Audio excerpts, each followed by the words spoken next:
টাকা নিলাম, একটা গুণা করলাম, ভোটটা বুঝে একটা খারাপ মানুষকে দিব। এখন তো আর কেউ দেখতেছে না।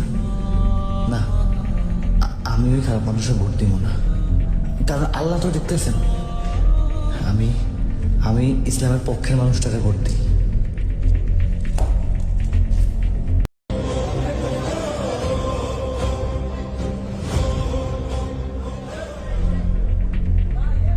টাকা নিলাম, একটা গুণা করলাম, ভোটটা বুঝে একটা খারাপ মানুষকে দিব। এখন তো আর কেউ দেখতেছে না।